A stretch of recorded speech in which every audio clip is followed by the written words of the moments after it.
Errol Spence wants to let everybody know he sees everything that everybody is saying. And come July the 29th, he can't wait to shut everybody up. All the haters, the doubters, and the naysayers. We're going to talk about it in this video, but before we do that, make sure that you hit my like button and sub to the channel if you're not already subscribed to the channel. Yeah, it's going down on July the 29th, y'all. And fighters and fans, they picking their side. When I'm looking at videos and I'm just doing research, it looks like that the majority of the fighters, they siding with Terence Crawford. And if you listen to a lot of these fighters break down the fight and talk about the fight, you would think that Errol Spence has no chance in hell of beating Bud Crawford. You got guys like Freddie Roach. You got guys like Antonio Tarver, James Toney, and Say It Ain't So, Shakur Stevenson. They all talked about Errol Spence. He's just basic. You know, just a basic 1-2, a jab, a straight, and he can go to the body. That's all. So they telling you that Terence Crawford is special. Terence Crawford is on another level. You hear Shakur Stevenson just recently did an interview talking about Terence Crawford, man, his work ethic is just on another level. And Terence Crawford, he's not even human. He's unhuman-like. You hear Antonio Tarver say, Terence Crawford is the only fighter that I see that reminds me of me. Yeah, he reminds me of me. He's special. And all these fighters, they're giving Terence Crawford all the praise in the world. And they telling you that Errol Spence and Crawford is a huge fight. It's a super fight. It's going to be one of the biggest fights in the past few decades. But when they talk about Errol Spence, he's just basic. He ain't really that special. And Terence Crawford is special. Now, y'all got to make this make sense to me, because it sounds like to me, once I hear them talk, it seems like an easy fight. You know what I'm saying? Just another walk in the park for Terence Crawford. Errol Spence ain't special. He don't do nothing special. He basic. Terence Crawford is special. So if that were to be true, because I know Terence Crawford's fans, they running around, they using that as talking points to why Terence Crawford is going to go in there and destroy Errol Spence and get him out of there within 10 rounds. Well, if that's all true, why is this a super fight? If you already know who's going to win the fight. If Terence Crawford just going in there against another basic fighter that just has basic fundamentals. You see, y'all don't believe this yourself, because you can't tell me that and then tell me it's a super fight. Roy Jones, he been talking bad about Errol Spence for the longest time. Antonio Tarver, he been talking shit about Errol Spence as far back as I can remember. James Toney the same way, right? Freddie Roach the same way. These are all the same guys that was doubting Errol Spence when he fought Sean Porter. Doubt Errol Spence when he fought Mikey Garcia. Doubt throughout his whole career. And every time he proves them wrong. And this time, Errol Spence, he's taking notes. Yeah, he's watching everything that all these fighters are saying, all these fans are saying. He's sitting back and he's watching everything. His best friend Jordan says he watches and he listens to everything, right? He'll even write shit down, taking all the notes, and he can't wait to get the last laugh. He also says that he's watching everything. He's listening to everything. And when he sees somebody doubt him and say that he can't beat Terence Crawford, it motivates him even more. It drives him. And he just can't wait to prove them all wrong. He uses that and he uses it as fuel to his fire. I told y'all so. Y'all all doubted me, but I told y'all so. I even hear Terence Crawford fans running around making goofy posts talking about, oh, where's Errol Spence? Errol Spence is hiding. Terence Crawford is out here doing interviews, making his rounds. It shows how confident Bud is. Bud's so confident, and Errol, he hide. We ain't heard nothing from Errol because Errol working. Crawford can do all the interviews he want to.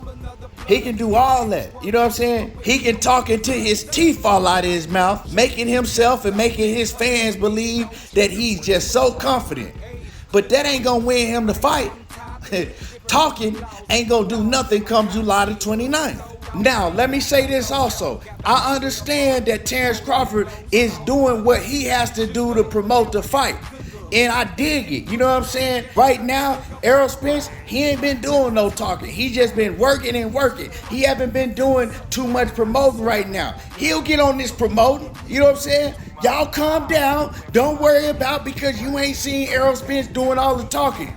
He gonna ramp it up, but right now, he's focused, right? It's tunnel vision for him.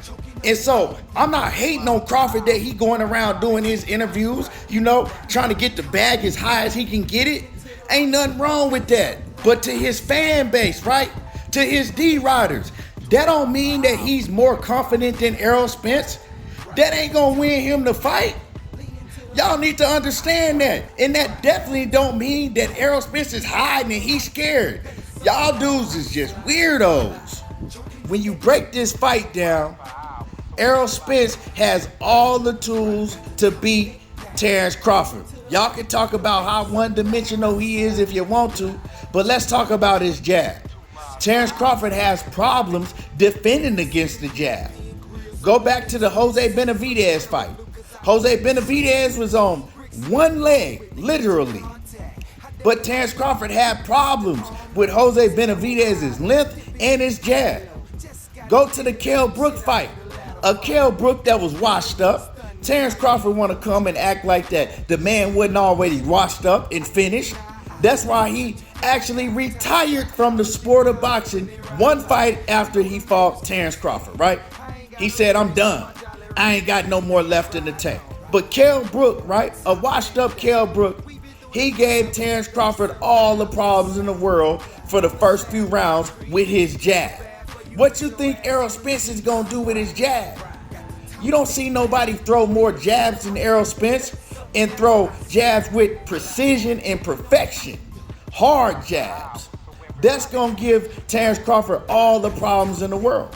I've also seen Terence Crawford on several occasions have problems with aggressive pressure fighters, right? Look at Igis Kavalauskas. Igis Kavalauskas, he probably like a C-level fighter, but that C-level fighter was giving Terence Crawford problems when he was aggressive, pressuring Terence Crawford.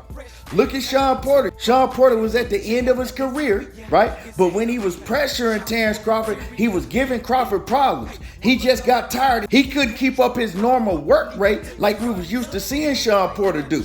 And on top of that, Sean Porter, he can't bust a grape. So imagine if all them shots that Sean Porter was landing on Terence, that was EJ, landing them same shots on Terence. Look at Gamboa back in the day, right? A small Gamboa. He was giving Crawford problems when he was pressuring them. Crawford has problems with those style fighters. And what you think EJ gonna do? When EJ is pressure, you know what I'm saying? Putting that pressure on him. Non-stop activity, going to the body, smothering them. That's how EJ fight. And that's exactly what Crawford had problems do. So a lot of the things that Errol Spence does great, those are the same things that Terence Crawford has the most problems with. Crawford is usually a lot stronger than everybody that he gets in the ring with. It won't be the case on July the 29th when he get in the ring with Errol Spence. Now, I'm not saying Spence is stronger than Crawford, but what I'm saying is it's going to be a tug of war match when it comes to strength. And Crawford can't out southpaw Errol Spence, and he's not going to be able to out-strength him on the inside. He's not going to be able to hold and wrap up Errol Spence on the inside. Crawford might have the advantage in the mid-range, but Errol Spence, he's going to make Terence Crawford fight his fight. And what's going to happen when it turns into a dogfight? Because it's going to turn into a dogfight. One thing we know about Terence Crawford, when he gets hit, everything goes out the window. Terence Crawford, he likes to fight when he gets hit. And that's the type of fight that Errol Spence loves. If Terence Crawford like it, Errol Spence love it. And that's what's going to be Terence Crawford's downfall, in my opinion, right? All of that, Terence Crawford's technical. He can do this and he can do that, and he's a switch hitter.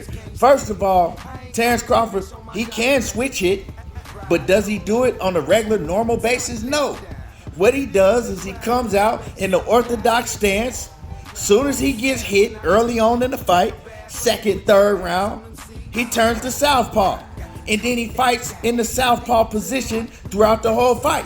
And he can't out southpaw Errol Spence, who is a natural southpaw. Terence Crawford has never been in the ring with somebody on the level of Errol Spence. I hear Shakur Stevenson talking about, oh, I've never seen nobody work hard as Terence Crawford. Terence Crawford has a freakish work ethic.